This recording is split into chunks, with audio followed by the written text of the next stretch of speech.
네, 김경수 지사가 사흘 만에 다시 특검에 소환돼 조사를 받고 있습니다. 꽃길이냐, 가시밭길이냐, 사활을 건 치열한 진실 공방이 예상되는데요. 김 지사가 혐의를 전면 부인하고 있는 가운데 특검은 드루킹 김동원 씨를 소환해 대질 조사가 이뤄질 것으로 보입니다. 강기정 전 더불어민주당 의원, 안영환 전 새누리당 의원 두 분 모셨습니다. 안녕하십니까? 네, 안녕하세요. 오셨습니까? 네. 김경수 지사가 오늘도 지난번 소환 때와 마찬가지로 아주 당당한 본인의 심경을 밝혔는데 저희가 일단 들어보시고 이야기 나눠보도록 하겠습니다. 충실히 조사에 협조하고 당당히 수사에 임하겠다는 입장을 여러 차례 밝혔습니다. 그 입장은 지금도 변함이 없습니다. 하루속히 진실이 밝혀지기를 기대합니다.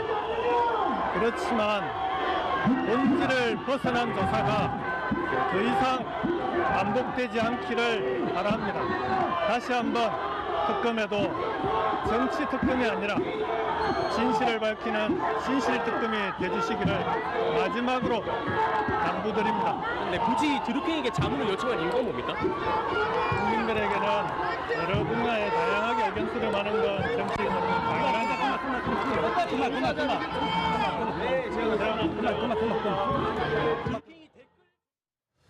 네, 상당히 좀 뼈있는 소감이 많습니다. 오늘도 정치 특검 아니라 진실을 밝히는 진실 특검 이야기도 있었고요. 본질 벗어난 조사 더 이상 반복되지 않길 바란다. 어떻게 들으셨습니까? 일단 김경수 지사는 처음부터 끝까지 또 여러 번 카메라 앞에 쓸 때마다 당당했거든요. 예. 근데 진실되지 않는 사람은 저렇게 당당할 수 없습니다. 그런 점에서 진실특검을 강력히 촉구했고 본질을 벗어나지 말아라 이렇게 했는데 예. 여기서 본질이라는 건 결국 애초부터 특검에서 이야기한 선거법도 있었지만은 드루킹과의 공범 관계가 본질이었단 말입니다. 예. 드루킹 특검의 핵심도 그랬고 그래서 드루킹과의 공범 관계에 대해서 지난번 충분히 조사했는데 이번에 또 이제 선거법 관련 조사를 추가로 3일 만에 다시 하고 있으니까 본질을 벗어나지 말고 진실 특검을 해라 이런 얘기를 한 것 같아요. 그런데 저는 이제 이 드루킹 특검이 처음부터 사실은 정치 특검이었거든요. 예. 저거 특검 해서는 안 될 특검이 지금 정치적으로 이렇게 태어났는데 그러다 보니까 김경수 지사가 저렇게 진실 특검을 요구함에도 불구하고 결국은 이건 끝내 정치 특검으로 갈 수밖에 없을 겁니다. 예. 그런 점에서 김경수 지사에 대한 조사나 이후에 백원우, 송인배 비서관의 조사가 계속 이어지면서 예. 이 드루킹 특검은 결국 정치 특검으로 결론을 맺어야만 특검을 하는 입장에서도 그 명분이 있지 않을까. 네. 그래서 그 방향으로 갈 것 같아요. 알겠습니다. 네, 1차 조사 때도 그렇고 이번에도 비슷한 맥락의 이야기를 했는데 네. 어떻게 보셨습니까? 그래서 이제 뭐 정치 특검 이야기를 하셨는데 이제 통상적으로 이른바 공인들, 예. 유명한 분들이 검찰 포털에 쓰면 하는 이야기가 공통된 이야기였습니다. 검찰에서 충실히 소명하도록 성실히, 하겠습니다. 예. 성실히 소명하도록 했습니다. 딱 한 문장 하고 들어갑니다. 대부분이. 근데 이제 김경수 지사는 굉장히 문장이 길어요. 예. 문장이 기는데 일종의 정치 행위를 한 것이죠. 이건 정말 본인이 정치인으로서 저건 피의자의 행위가 아니라 정치인의 정치 행위를 한 겁니다. 그렇기 때문에 이제 뭐 본인은 하고 싶은 이야기 하겠다지만 또 일부에서는 이 특검을 하게 된 배경이 결국 본인인데 예. 그렇다면 좀 겸손했으면 낫지 않았을까 한 지적도 분명히 있습니다. 물론 김경수 지사의 지지자들이야 뭐 장미꽃도 던지고 그런 예. 분위기였지만 또 다른 시각도 있거든요. 어찌됐든 김경수 지사는 굉장히 유명인사 되어 가고 있습니다. 지금 정치 얘기를 또 하고 있는 것이죠. 네. 알겠습니다. 뭐 꽃 던지는 분들도 있었고 오늘 이 노란 바람개비 이게 봉하마을을 상징하는 걸로 알고 있습니다. 그런 것들도 좀 눈에 띄었는데 김동호 씨가 나와서 지금 대질신문을 곧 할 예정이라고 합니다. 근데 검찰이 대질신문을 하기 전에 이렇게 공개적으로 브리핑을 통해서 이제 곧 대질신문에 들어갑니다라고 얘기하는 걸 그렇게 많이 본 적은 없는 것 같은데요. 어떻게 보십니까? 지금 이제 특검도 이것을 진실 규명하는 것보다도 예. 최대한 명분 찾기를 하고 있는 것 같아요. 사실은 이 조사가 지금 김경수와 관련된 조사가 압수수색, 김경수 지사의 사무실 압수수색 할 때부터 밤 12시를 넘겨서 사실은 증거를 찾기가 어려운 사건이라는 걸 반증하고 있거든요. 그리고 지난 3일 전에 16시간 동안 조사를 했음에도 불구하고 더 뭐 물을 것이 많다. 이렇게 물을 것이 많을 수 없는 거거든요. 예. 그리고 이제 급기야 대질신문, 드루킹과 대질신문까지 하고 있는데 사실은 이 사건의 드루킹 우리 김동원 씨는 처음부터 단순 지지자였다가 어떤 권력을 거래하는 예. 거래꾼이 돼버렸단 말입니다. 예. 그래서 말도 바꾸기도 하고 때로는 특검도 협박했다가 과거에 특검이 아니라 검찰 예. 또 협박했다. 김경수도 당시에 협박했다가 사실은 지금 특검이 드루킹 말 하나 믿고 지금 조사를 진행하고 있는데 오늘 이렇게 대질신문까지 안 갈 수가 없을 거예요. 그런데 대질신문 해도 결국은 김경수 지사의 얘기와 드루킹 이야기는 많이 다를 수밖에 없고 예. 그러면 특검이 결정적인 증거를 내놔야 되는데 못 내놓을 거다. 그래서 저 대질신문은 불가피하고 그러나 결론은 특검이 얻을 것이 없을 거다 이렇게 보여집니다. 증거가 없기 때문에 하는 것이라고 생각하시는. 증거도 없고 드루킹의 평소의 행위 예. 그동안 쭉 행위를 봤을 때 진실되지 못하다는 거죠. 네, 그러니까 알겠습니다. 드루킹 김동원 씨의 진술의 신빙성이 낮다는 말씀을 좀 해주신 것 같은데요. 네.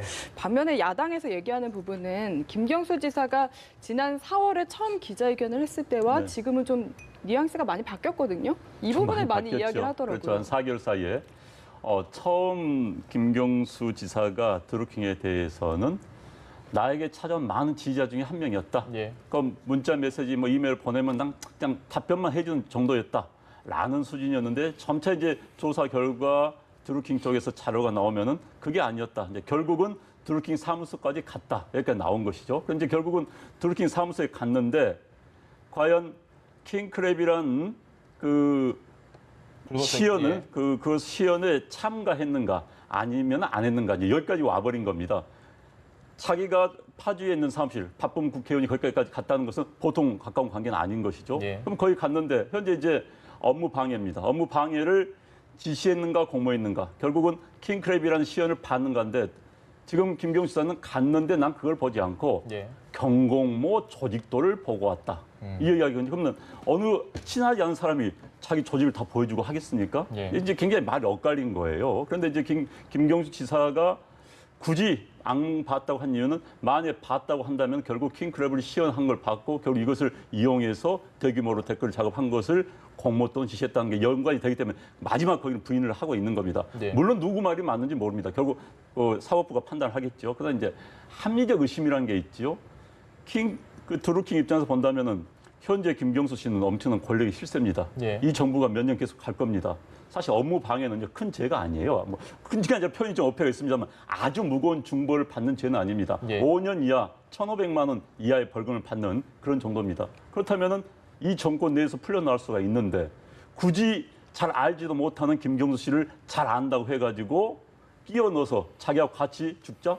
이럴 이유가 있겠습니까는 합리적 의심이 드는 것이죠. 물론 김경수 씨의 입장에서 보면 여기에 말려들면 정치 인생이 끝나는 겁니다. 그렇기 때문에 서로 이제 이야기가 엇갈린 거죠. 그러나 이제 과연 누가 거짓말을 하고 있는가를 본다면 이해관계에 대해서는 좀 평가가 가능하죠. 그래서 이제 현재 특검은 두 사람이 친하기 때문에 그런 거 아니냐라는 것을 계속 강조하는 거고 그래서 그동안 관련 무슨 정책 자료를 검토해달라 이것을 이제 이야기한 것은 특검 네. 이야기한 것은 그만큼 두 사람 관계가 돈독한 거 아니냐 이걸 보여주기 위해서 내놨던 거고요. 물론 최종 판단은 사법부가 합니다만은 우리 이제 제가 말씀드렸던 그런 합리적인 의심을 할 수가 있는 것이죠. 알겠습니다. 뭐 진실이 무엇인지에 대해서는 저희가 정확하게는 알 수는 없지만 지금 이 여야 반응을 좀 볼 때 사실 이런 얘기가 있습니다. 여당에서 너무 지나치게 김경수 감싸기에 나서는 게 아니냐. 여당이 하는 건 너무 좀 특검 입장에서는 압박감을 느낄 수 있다. 이런 이야기도 있습니다. 이에 대해서는 어떻게 보십니까? 저는 개인적으로 특검이 노회찬 의원이 이제 죽고 나서 예. 엄청난 부담을 갖는 것 같아요. 뭔가 성과를 내야 되는데 드루킹이나 도 변호사도 2번 영장 청구를 했다가 기각됐는데요. 예. 도 변호사나 또 다른 사람 해산 지금 3명 구속돼 있는데 이렇게 3명 정도 구속돼서는 특검의 존재 이유가 없다라고 국민들이 판단하고 야당이 질타를 할 거다. 그래서 봐주기 수사한 거 아니냐라고 특검을 몰아세울 것. 그러면서 한편으로는 결국 M1 노회찬 의원만 죽게 만들었다. 이런 예. 비난에 대해서 특검은 방어를 해야 될 겁니다. 예. 그러다 보니까 김경수 지사 또 백원우 이 정부의 관계자들을 계속 끌어넣는 행위를 하고 있는 거 아니냐. 예. 그러다 보니까 과잉 수사가 되는 것 아니냐 이렇게 이제 보는 거죠. 물론 김경수 지사를 이재명 지사와 달리 감싸는 거 아니냐. 예. 실세니까 감싼다 이런 얘기도 일부 있는 걸로 알고 있는데 예. 그렇지 않다는 겁니다. 이 드루킹 특검은 처음부터 정치 특검이었습니다. 이거 특검으로까지 갈 이유가 없는 특검을 당시에 국회에서 야당 주장이나 많은 사람들이 지방선거 앞두고 6.13 선거 앞두고 주장해서 만들어진 특검입니다. 예. 그런 점에서 저는 김경수 지사와 드루킹의 지금 대질신문도 있고 그렇습니다만 단순 지지자, 뭐 적극 지지자 있죠. 드루킹과 경공모가. 예. 경공모의 적극 지지자가 나중에 인사거래를 하고 협박을 하고 또 때로는 검찰과 거래를까지 하려고 했던 예. 그런 사람이다. 그래서 김경수 지사가 어떤 의미에서 억울하다. 이렇게 보호를 하고 있는 겁니다. 알겠습니다. 네. 제가 같은 질문 드리겠습니다. 여당이 지나치게 김경수 감싸기를 하고 있는 게 아니냐. 이에 대해서는 어떻게 보십니까? 뭐 그런 지적이 나올 수가 있지요. 예. 특히 이제 뭐 여당 뭐 고위 당직자뿐만 아니라 지금 후보로 나온 당권 후보로 나온 3명의 후보가 모두 물론 예. 3명 중에 1명이 당권을 찾게 되고 당대표가 되겠죠. 여당에. 그런데 그분들이 모두 김경수 지사에 대해서 옹호하는 발언을 하고 있기 때문에 예. 또 이제 일각에서는 결국은 최고의 권력자들인데 권력자들이 수사 결론을 밀정하는 거 아니냐. 사실 이 수사를 해보고 사법부의 판단을 받아봐야 되는 겁니다. 예. 그런데 사전에 여당에서 어쨌든 권력을 잡은 측에서 그건 아니다. 무죄다라고 주장을 하면은 어떻게 되겠습니까? 특검도 사실 부담을 받을 수밖에 없는 거고요. 그건 예. 사실 궁극적으로 말한다면 상권 분립 원칙에도 어긋나는 겁니다. 사실 여당에서 이야기한다면은 충실히 예. 공명정대하게 의혹이 남지 않도록 수사해주기 바란다. 여기까지 하면 되는 겁니다. 그런데 이제 뭐 김경수 억울하다. 여기까지는 저는 할 필요가 없다고 봐요. 김경수의 개인 친구들을 이야기할 수 있습니다. 예. 김경수의 친척들 할 수 있습니다. 그러나 고위 당직을 맡고 있는 공인들을 그 이야기 한다는 것은 저는 적절하지 않다고 봅니다. 알겠습니다. 네, 어쨌든 저희도 김경수 지사 이야기를 계속해서 하고 있고 정치권도 그렇고 안 의원님께서 뭐 유명해지고 있는 것 같다 네. 이렇게 말씀을 하셨는데 김경수 지사가 이번 사건으로 인해서 정치적으로 타격을 입었다라는 평가도 있고요. 반면에 뭔가 참모 이미지를 벗고 오히려 입지를 단단히 했다는 의견도 있습니다. 어느 쪽에 공감하시나요? 이제 김경수 지사 하면 문재인 노무현 대통령의 사실 복심 예. 이렇게 이야기를 해왔는데 이번 과정을 통해서 진실이 명명히 밝혀지고 이 드루킹 사건과 관련이 없다고 판결이 난다는 수사 결과가 난다는 걸 전제한다면 김경수 지사는 스스로가 이 가시밭길을 당당히 헤쳐온 사람으로 단련된 사람, 예. 큰 사람으로 국민들 속에 비춰질 거다라고 생각합니다. 지금 김경수 지사는 개인적으로 한편으로는 위기이기도 하고 그러나 또 한편으로는 이 위기를 잘 극복하면 더 큰 정치 지도자로 우뚝 서지 않을까 싶습니다. 알겠습니다. 정제되지 않은 표현의 질문을 한 가지 드리고 싶은데 네. 하실 말씀 있으면 혹시 먼저 하시죠. 아니 뭐 비슷한데 예. 김경수 지사에 대해 사실 정치인 얼굴 아는 게 굉장히 중요합니다. 그런데 김경수 지사 얼굴 아는 분이 사실 없었어요. 그냥 예. 김경수만 했지만은 거의 매일 TV에 나오는 김경수 지사 이제 얼굴 모르는 사람이 없을 겁니다. 그렇죠. 그건 굉장한 정치적 자산을 얻은 것이죠. 또 하나는 이제 저 범죄가 어떤 개인 범죄는 아닙니다. 예. 조직 범죄 본인이 뭐 주동자 뭐 이 정도가 된다고 볼 수가 있는 것이죠. 그렇기 예. 때문에 본인 입장에서 본다면은 뭐 떳떳한 부분도 있어요. 그러니까 저렇게 본인이 예를 들어서 무슨 뭐 정치자금법을 했니 무슨 뭐 개인 사생활 문제로 포텐을 섰다면은 저렇게 당당할 수가 없는 것이죠. 이제 그런 측면이 있는 거고 단 그건 있습니다. 이제 거짓말 논란 휩싸일 수는 있습니다. 예. 아무리 정치인이고 조직 범죄의 뭐 수장이다 하더라도 결국은 정치는 거짓말해서는 안 되는 겁니다. 예. 그런 논란 휩싸일 수가 있죠. 그러나 현재까지 어찌됐든 뭐 만약 저게 유죄 판결이 내려져 가지고 특히 정치자금법 위반이나 선거법 위반으로 100만 원 이상의 형을 선고받으면 의원직이 날아가는 겁니다. 도지사직이 날아가는 것이죠. 예. 그게 아니라고 한다면은 또 크게 정치인 입장에서 본다면은 많은 이익도 있었다라고 볼 수가 있는 것이죠. 어찌됐든 많은 국민들이 김경수가 누군지 됐다는 거 굉장한 소득입니다. 알겠습니다. 뭐 모든 뉴스에서 다 김경수 지사가 소환되는 걸 생중계했으니까 예. 모르시는 분이 없을 텐데 거친 표현으로 제가 러프한 표현으로 질문을 좀 드리자면 어쨌든 특검은 살아있는 권력에 지금 칼을 대고 있는 중입니다. 특검의 앞날 어떻게 마무리가 날 것으로 보십니까? 특검은 이제 본인이 그 특검 기한을 연장하거나 이러진 않을 것 같아요. 예. 연장해도 더 할 수 있는 수사 내용이 없기 때문에 그러리라고 봅니다. 다만 지금 이제 백원우, 송인배 등 청와대 관계자들을 추가로 조사하지 않겠냐 이렇게 생각합니다. 예. 물론 마지막 순간에 본인들의 그 결백 특검의 수사를 완벽히 잘했다라는 걸 주장하기 위해서 김경수 도지사를 구속영장을 청구하는 증거인멸 우려 때문에 거짓말하고 있다 그런 우려 핑계를 대서 영장까지 칠 수 있는 가능성도 열려 있긴 합니다만은 예. 현직 지사를 거기까지 가는 것은 특검이 무리라고 봅니다. 그런 점에서 특검이 할 수 있는 건 지금 김경수 지사 오늘 대지 질문까지 끝내고 예. 2차 조사 끝내고 추가로 백원우, 송인배 비서관까지 조사를 하면서 불구속 기소하는 방식으로 김경수 지사를 불구속 기소하는 방식으로 특검을 마무리하지 않을까 이렇게 생각해 봅니다. 알겠습니다. 네, 두 번째 이슈로 넘겨보겠습니다. 국민권익위에서요, 피감기관의 지원을 받아서 해외 출장을 다녀온 의원 중에 좀 김영란법 위반 혐의가 있는 38명의 명단을 지금 문희상 국회의장에게 넘겼습니다. 네. 근데 지금 별도로 조사도 하지 않겠다. 그리고 네. 명단도 공개하지 않겠다고 네. 했거든요. 네. 어떻게 보십니까? 국민들이 화나죠. 그럼요. 어찌됐든 피감 기관의 지원을 받았다. 그리고 단순히 받은 걸 떠나서 김영란 법이라는 실정법을 위반했다 하면 국민들은 당연히 알 권리가 있는 겁니다. 예. 국회가 사실은 직무유기입니다. 전 문희상 국회의장 저도 개인적으로 좋아합니다만은 이건 발표해야 되는 겁니다. 예. 많은 국민들이 궁금해하고 있습니다. 특히 국회의원들은 임명직하고 좀 다릅니다. 선출직입니다. 선출직 공직자들은 자기 자신이 책임을 져야 되는 겁니다. 예. 그렇기 때문에 또 국회의원은요 2개의 영역이 있습니다. 지역 대표성과 국민 대표성 2개를 갖는데 이건 모든 국민들이 자기 대표가 어떤 잘못을 했고 그 잘못을 한 사람이 누군지를 알아야 될 권리가 있는 거예요. 네. 그럼 발표를 해야 되는 것이고요. 네. 어찌됐든 이번 기회에 국회 전체가 욕먹는 짓은 안 해야 되는 겁니다. 그런데 지금 이제 어찌 내 식구들이니까 감싸는 거 물론 그 38명의 어떤 정치적으로 아주 센 분이 계신지는 모르겠습니다. 뭐 극단적으로 여야당 대표도 있을 수 있는 것이고 예. 뭐 국회의장님, 부의장님 다 포함돼서 있는 겁니다. 잘 모르겠어요. 예. 그렇다 하더라도 이번 기회에 매는 맞고 예. 잘못된 관행이면 고치고 가야 되는 겁니다. 알겠습니다. 좀 돌발적인 질문 하나 강 의원님께 드리면 의정활동 하실 때 실제로 이렇게 피감 기관의 돈을 받아서 해외 출장을 갈 수밖에 없는 경우들이 있습니까? 불가피한 경우가 있나요? 국회 저의 경우 저희 12년 동안 예. 의정활동했는데요.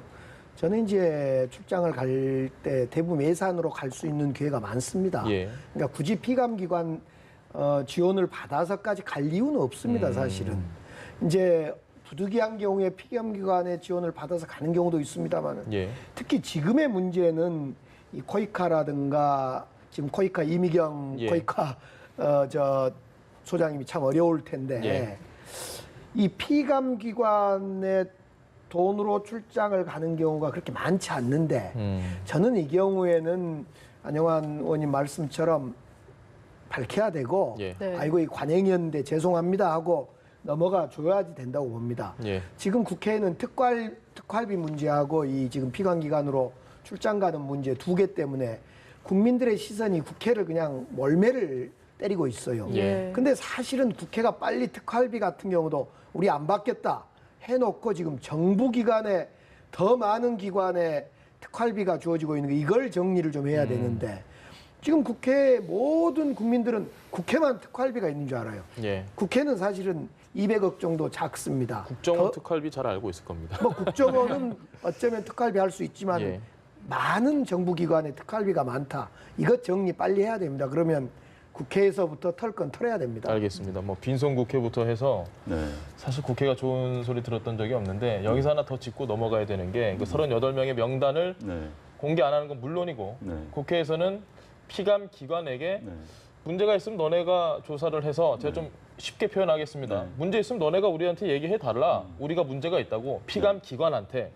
이건 좀 상식적으로 쉽게 납득이 안 되거든요. 피감 기관이 어떻게? 예. 상급 기관입니다. 그러니까요. 상급 기관을 조사한 다음에 당신들 이런 잘못했습니다라고 어떻게 발표를 하겠습니까? 그러니까요. 설사 조사한다 하더라도 국회에 갖다 바치겠죠. 발표는 국회에 내주십시오. 할 수가 그건 과도한 주장이고요. 아마 면피 또는 책임 회피일 가능성이 높은 것이죠. 사실 국회가 이럴 때 당당해야 되는 겁니다. 특히 문제 방금 특활비 문제 말씀하셨지만 예. 특활비 문제도 이제 정리해야 되는 겁니다. 예. 사실 많은 국민들이 가장 신뢰가 낮은 믿을 수 없는 기관으로 국회를 꼽습니다. 예. 또 정치인을 꼽습니다. 그럼 이제는 언제까지 정치인 욕먹는 기관이 돼야 되겠습니까? 특히 이제 정치인들이요. 우리 뭐 강기정 의원님이야 정말 깨끗하게 의정 활동했고 예. 그런 분이시지만은 정말 국회의원들이 이렇습니다. 한 개인의 이름을 지정해서 욕을 뭐 하면은 괜히 뜨거워합니다. 무서워해요. 그런데 국회 전체가 잘못됐다 하면 자기 일이 아니라고 생각하는 거예요. 국회가 이번도 잘못했어 하면 내 일은 아닌 거예요. 예. 난 아니면 국회예요, 국회. 그렇기 때문에 이번 38명의 이름도 이번에는 밝혀서 예. 개개인들이 위험하구나. 내게는 잘못했다가 개인이 다칠 수가 있구나. 국회 전체 문제가 아니라 이런 한번 사례를 만들어줄 필요가 있다고 보거든요. 예. 그리고 이번 기회에 국회의원들 반성해야 됩니다. 어떻게 맨날 욕만 먹고 삽니까? 네. 알겠습니다. 네, 나 아직 반성을 못하신 것 같다는 생각도 드는 게요. 이게 문제가 되니까 원칙적으로는 금지하겠다. 대신에 필요하다면 자문위원회를 구성해서 심사하겠다고 했는데요. 지금 뭐 심사 기준 같은 것도 전혀 나오는 게 없고요. 지금 비감기관의 돈으로 해외 출장 가는 문제뿐만 아니라 국회에서 저도 많이 갔거든요. 예. 국회에서 가는 많은 출장에 대해서 이제 지난 정세균 의장 시절에 지난 전반기 때 이걸 심의해서 좀 엄선해서 가자. 예. 꼭 가야 될 출장 가고 다녀오면 반드시 보고서도 충실히 쓰자 이런 어떤 그 입장을 정세균 의장 때 내놨어요. 예. 그거의 연속선상인데요.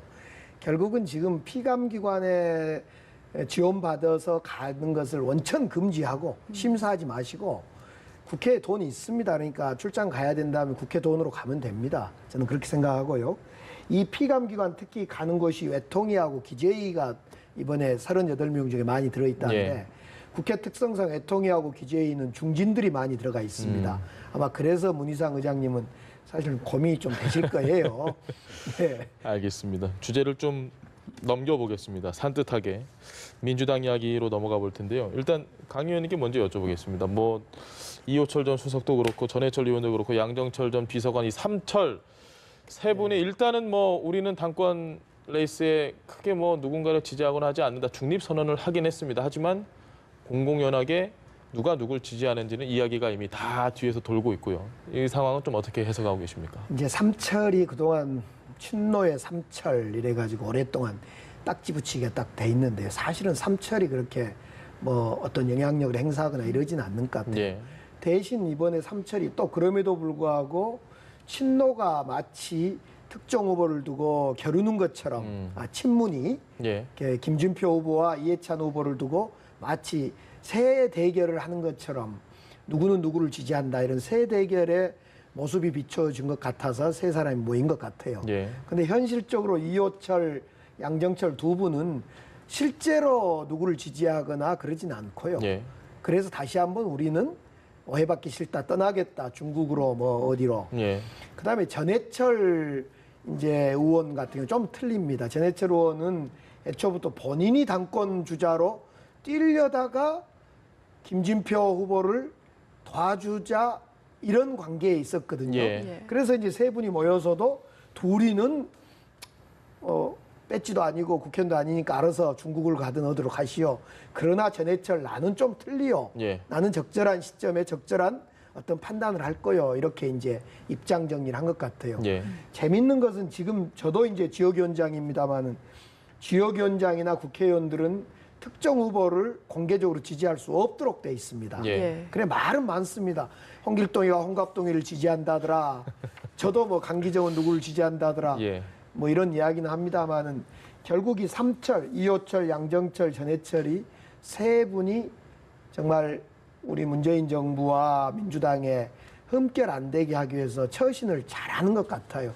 그런 모임 중에 하나가 요 며칠 전에 모임 갔고요. 네. 알겠습니다. 그러면 문재인 대통령의 의중이 담겼다 뭐 이런 것도 역시 근거가 없다고 보시는 문재인 거네요. 대통령은 그 당내 문제에 감나라 배나라 뭐 그 대통령처럼 뭐 공천 개입하고 이러지 않습니다.